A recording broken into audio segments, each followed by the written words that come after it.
Um narcisista, na maioria das vezes, ele acredita que tem o domínio do jogo, mas na sua fome e sede de controle que está a sua perdição. Hoje eu quero falar com vocês sobre esse tema que é muito importante, que é quando o narcisista se perde dentro do próprio jogo.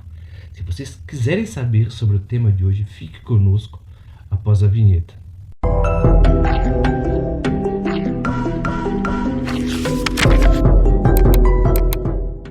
Nós vivemos em uma era, nós vivemos em uma cultura em que todos são obcecados pelo controle e pela segurança. Isso não só o narcisista tem o desejo, mas também as pessoas que têm, por exemplo, não uma espécie de narcisismo, mas uma necessidade de manutenção. Mas o interessante é que tanto o controle quanto a segurança, ele é um sinal de superstição. Por que ele é um sinal de superstição? A vida ela é totalmente impermanente. Tem várias variáveis do que a gente, na maioria das vezes, não conseguimos controlar. E os budistas chamam isso de vacuidade. O que significa isso? Tem uma série de fenômenos que queremos controlar, mas não conseguimos. Um exemplo disso é que quando você tem vontade de conseguir alguma coisa, e muitas vezes você consegue, mas você não consegue do jeito que você gostaria. Porque você, assim como eu e como as demais pessoas, temos uma maneira de querer idealizar a vida dentro da nossa percepção da realidade.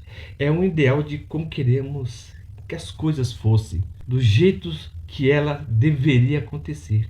E na maioria das vezes a vida nos foge da mão, porque ela não tem um controle. Mas nós temos uma crença que é totalmente inconsciente de que podemos controlar as coisas. Por exemplo, no caso da segurança. Por que ela é uma espécie de, vamos dizer assim, superstição?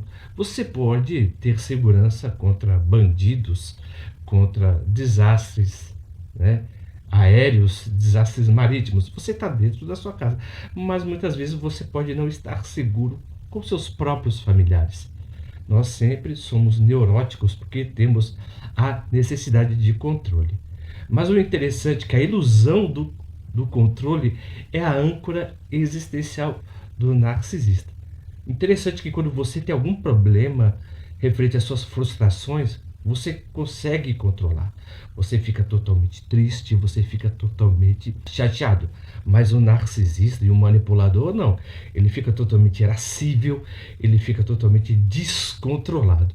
Por que isso? Porque cada ato de manipulação que ele tem, tá, é uma espécie, como é que eu posso dizer assim, dele querer abafar o seu próprio vazio, né?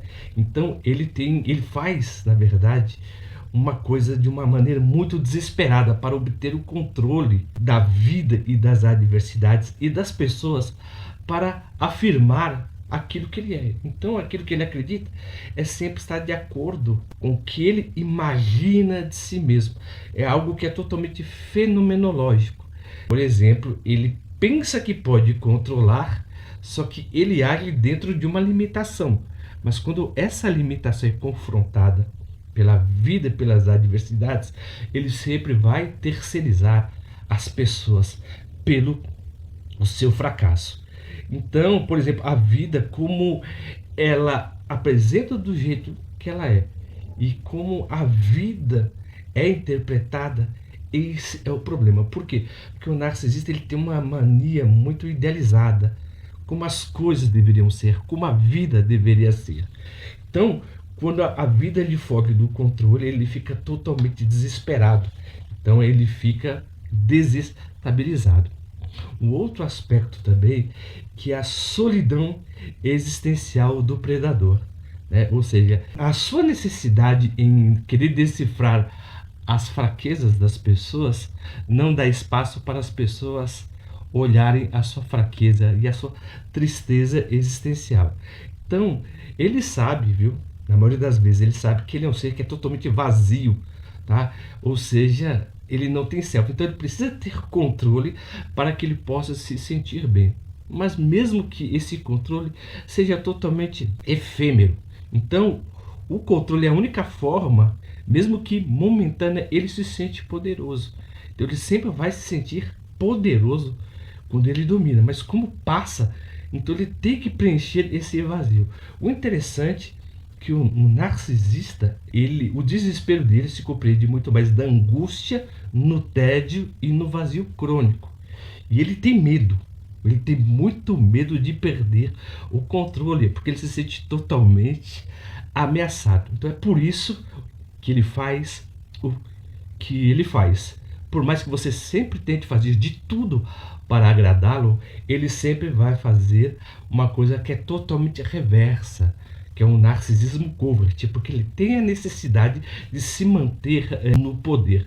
Quando ele perde essa ação de poder, ele perde o seu elan vital, o seu sentido da vida. Interessante que tem. Aí você pode até me perguntar: será que tem pessoas, se existem pessoas que conseguem viver assim? Sim, as pessoas que têm o transtorno de personalidade narcisista. Mas isso acontece, na verdade, mediante um sistema neuroquímico que acontece no seu cérebro. O seu córtex pré-frontal, na verdade, ele é inibitório. As partes das suas amígdalas, né, na região do hipotálamo, é muito mais ativas, que é a parte do hipocampo, a parte das amígdalas, sabe? A parte do neocórtex, né, que vai regulando todas as emoções. Então, a parte, por exemplo, do córtex pré-frontal é reduzida. Ele sabe o que é certo, ele sabe o que é errado, mas ele precisa de constante estímulo. Então, se ele não se sentir estimulado, mesmo fazendo coisas perversas, que na maioria das vezes ele faz, ele não sente essa sensação de completude, porque ele tem uma necessidade dopaminérgica muito grande. Então, ele é um ser que precisa ser estimulado. Mas o interessante também, antes de dar entrada ao próximo tópico, né, desse tema, eu quero saber se vocês estão gostando do nosso conteúdo, se o nosso conteúdo é totalmente pertinente a você. Por gentileza, se inscrevam no nosso canal, aperta o botão das notificações. Publicamos os nossos vídeos todas segundas, quartas e sextas às 20 horas. E você também, por exemplo, comentem. Vocês têm toda a liberdade de comentar. Eu quero continuar, tá bom? Para falar o próximo tema, que é muito salutar você saber. Por quê? Por causa desse veneno que ele aplica sobre as pessoas. Ele tem um processo que é da autocorrosão, ou seja, o veneno que ele expele, na maioria das vezes, volta para ele mesmo. Muitas vezes a pessoa que é totalmente abusada pelo narcisista e pelo manipulador tem a vontade de querer se vingar. Eu não critico isso na pessoa, mas ele próprio, né, ele se envenena com aquilo que ele coloca nas pessoas.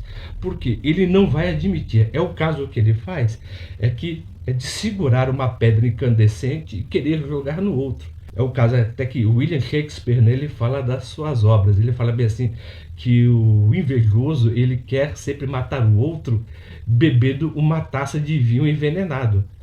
O que significa isso? É a arte do ressentimento. Ele quer que o outro já tenha, porque ele é ausente de self. Então, ele não se preocupa com pessoas, mas sim com coisas. Ele não quer se tornar a outra pessoa. Ele quer, por exemplo, acreditar que ele é merecedor das coisas, mesmo não fazendo nada. É por isso que o jogo que ele faz é totalmente baixo, tá? Mas o interessante é que, para o manipulador, ele sabe que o seu discurso, que a sua vida é igual às suas narrativas, que são praticamente falsas, tá? E essa desconfiança que ele semeia, na maioria das vezes, torna ele totalmente paranoico. Então é por isso que ele é um ser totalmente vazio e apenas que é ele que é o único que vai perder na história. É lógico que ele prejudica muitas pessoas no meio da sua vida, no meio da sua trajetória, né? Mas você que está aqui nos escutando, você tem que pensar que você é muito mais uma sobrevivente do que uma vítima, porque a pessoa que é totalmente vítima, ela sempre, por exemplo, vai se sentir ferido, o que é normal você sentir, mas você se justificar a cada vez que vem o gatilho e tudo que acontece, você colocar a culpa nele. Então, isso está certo também, mas você tem que pensar que você é muito mais sobrevivente, tá? Desse ser que é muito mais perigoso do que vítima. O interessante também que é o preço da inauticidade, ou seja, Tudo que ele faz, ele vai agir sempre com cinismo e falsidade. Ele é um ser humano que é totalmente definhado, e essa jaula que ele cria para as pessoas, ele morre dentro delas. Eu não sei se vocês viram em outro vídeo que eu falei, eu tinha um parente, né, que ele prejudicou muito a família, né, e ele pegava dinheiro das pessoas e tudo, né, e ele sempre distorcia tudo. No final, a família toda se afastou dele, ele só pensava no dinheiro, mas ele morreu e deixou tudo para outra pessoa. Então você vê que uma pessoa que faz praticamente esse tipo de atitude, ela é o algoz de si mesma. Ela odeia a si mesma. É por isso que elas não aguentam ficar sozinhas. E sempre precisa jogar esse veneno no outro. Mas quando não tem ninguém perto dela, ela sempre vai engolir o próprio veneno. O interessante é que o manipulador, ele age como uma forma de espelho, né? A escuridão que ele ignora é aquela que mais o governa. Isso eu digo não só no narcisista, da pessoa que tem o transtorno de personalidade narcisista, mas também da pessoa que sofre do narcisismo moderno, que eu vou falar como narcisismo secundário ou narcisista social, ou seja, aquilo que você nega em si constantemente é aquilo que o definha pouco a pouco, porque você não olha, na verdade, o que você faz com as pessoas. Você apenas está olhando o sintoma daquilo que você está recebendo em relação às pessoas. Mas o narcisista secundário social, ele tem muito mais chance, por exemplo, de rever os seus valores ao invés, né, da pessoa que tem o transtorno de personalidade narcisista. Aí já é salutar. Será que uma pessoa que tem o transtorno de personalidade narcisista pode ser curada?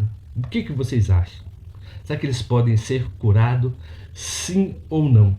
Será que isso cabe do transtorno de personalidade narcisista que está envolvido dentro de um certo arbítrio, ou se ele é geneticamente condicionado? Eu quero que vocês comentem aqui qual é a opinião de vocês, tá bom? Eu tenho outros 2 vídeos aqui, tá bom? Que fala sobre o universo mental do narcisista, e o outro, né, que é o labirinto, e o outro que fala a natureza do narcisista, que ele se perde quando ele é confrontado. E se vocês ficaram conosco até o final desse vídeo, e se o nosso canal tem algum sentido para você, por gentileza, se inscrevam no nosso canal, aperta o botão das notificações e comentem, né? O comentário de vocês é muito pertinente. E como sempre, eu agradeço o carinho e a atenção de todos que ficaram conosco até o final desse vídeo, e até a próxima.